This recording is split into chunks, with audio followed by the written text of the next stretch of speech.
Hey everybody, I hope you are somewhere warm and dry. It's kind of a gloomy day out there today.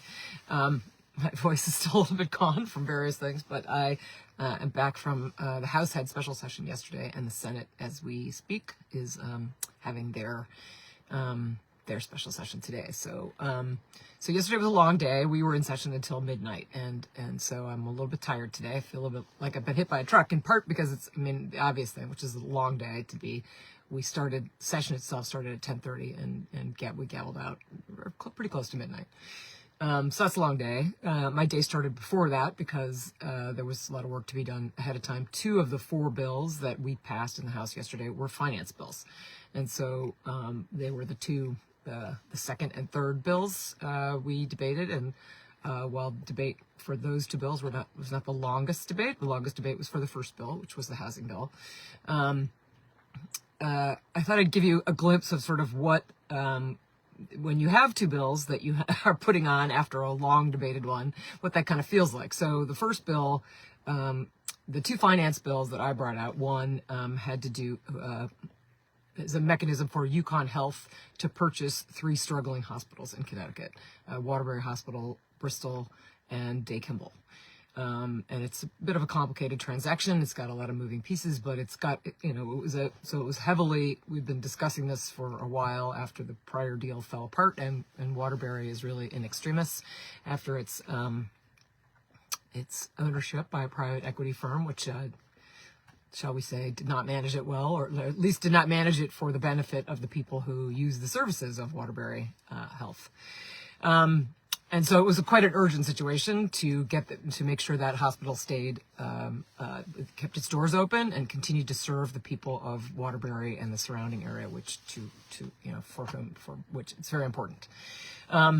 So we had, it was a bipartisan, bill. It was, we had a lot of support from the Waterbury delegation, of course, that very much wants to protect its hospital.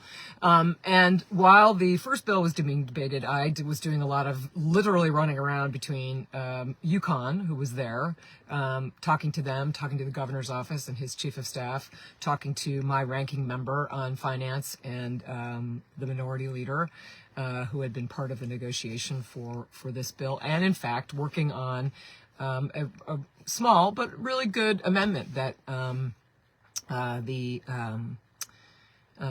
of the members of the minority party proposed, which had to do with, if in the unlikely event that one of these hospitals that UConn's acquiring gets sold, that we make sure that the profits from that sale come back to the state of Connecticut. And although that's an unlikely event, it was a good idea to make sure that we keep those proceeds, because we, the state of Connecticut, are about to invest significantly in this joint venture partnership. And so lots of, it was a little bit complicated to get it to work. So there's literally a lot of running around between, one office and the next, and getting somebody to sign on, and then having our drafting office draft a new version, draft another new version, and another new version, all while sort of preparing to get, trying to figure out how long the other debate's going on. So that's, it was a good result. We got a good, in the end, a pretty straightforward amendment on that. And it helped. It brought a lot of other people who maybe were less familiar with the bill and might have been a little bit, had some questions about the fact that Connecticut was investing, $390 million in bond funds to make this work. So you should ask hard questions, right? And so, so we put that together. We had good bipartisan support, and then, of course, you've got to do the logistics behind introducing the bill and then being there to answer questions for people who want to know how the system's going to work. And it is a complicated ownership structure, and so that was, that takes a long time. Then the second bill I brought out was the fund that Connecticut is, we have set aside $500 million, or we hope to. The House passed it yesterday. We expect the Senate to pass it today, of what we term our volatile revenues, which is to say they are funds that we're not allowed to spend or appropriate in the regular budget, because we have had such strong revenues this fiscal year, to set aside $500 million to specifically address areas where federal action or inaction has created a reduction in funds flowing to Connecticut, in very specific categories having to do with food assistance, including both SNAP and school meals and WIC, heating assistance, which is a LIHEAP, a program for low-income heating assistance, healthcare, childcare, and housing. That to me doesn't sound like a very partisan list. In fact, it is good. It was negotiated with a bipartisan group of legislators to confine what we're allowed to spend it on. And those are pretty basic things that we want to make sure that Connecticut residents continue to not be hungry, at least as a result of federal action to make sure that we have the ability to backfill that fund, those losses. We don't have to, and the governor has to propose it, and then we will approve it or not, our leadership. But we had another lengthy debate about that. Had a lot of my colleagues talk about, despite the fact that the shutdown is ending, it doesn't mean that everybody's full benefits have been restored yet. And as we've seen a lot of whipsawing from Washington, we're hopeful, but not certain yet that everything will actually be restored as it should be.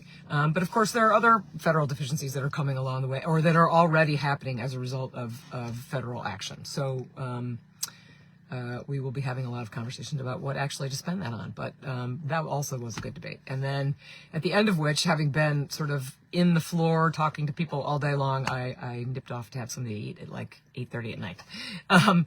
And the other part of it that I wanted to talk about a little bit, so if you listened to the debate yesterday, some of it got, particularly on the housing bill, I'm really proud of Connecticut's collegial debate, the way that we speak to one another, at least on the floor. Some of the unpleasantness from Washington started to creep into it, and a legislator had to be reprimanded that, our custom does not allow you to criticize the intentions of a specific other legislator. We're expected to be civil and respectful to one another, and some, got a little bit heated and had to be corrected. And so that's sort of disappointing. But I want to say from my perspective, so for example, when I was standing listening, when you're presenting a bill, part of the time you're always listening for questions, but not everybody who stands up to talk about a bill is asking questions about the bill. Some of them are speaking in support of a bill or making a comment.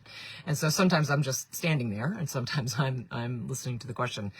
And while I was there, a lot of members of both my caucus and the minority caucus came over to me and asked me questions about something, to see whether we could get it resolved, or whether there was a better way, clearer way for them to phrase their question on the floor. Really, solid, respectful dialogue, even from people, some of whom ended up supporting the bill and others did not. But we were able to have a conversation and get them the information that they needed. And I just want to remember that sort of respectful conversation that's also going on, some of which then is reflected in questions asked on the floor, and others of which we agreed neither of us were really quite sure what the answer was, but it didn't necessarily affect our vote one way or the other, and we would look into the issue in the future. And that's really healthy, and I want to remember that as an important thing, because I do think it is really important to continue to have those, relationships, respectful, knowing relationships with people that you disagree with, and to try to work to not make it so personal, which is unfortunately not the dominant mode of communication coming from the current president. So I hope Connecticut can hang on to that, and we can continue to choose to make that happen. We're not going to win all the time. The national conversation does sort of nip into it, and I'm sure when I turn on the Senate debate, when I get back inside, I will hear some unpleasant conversations. But I want to hang on to the good parts, and I certainly hope that the Senate passes the bills that we passed yesterday. I will not go into detail of all the other bills. As they get passed and signed, I'll provide more details on those bills in the newsletter or in future videos. So take care and stay dry.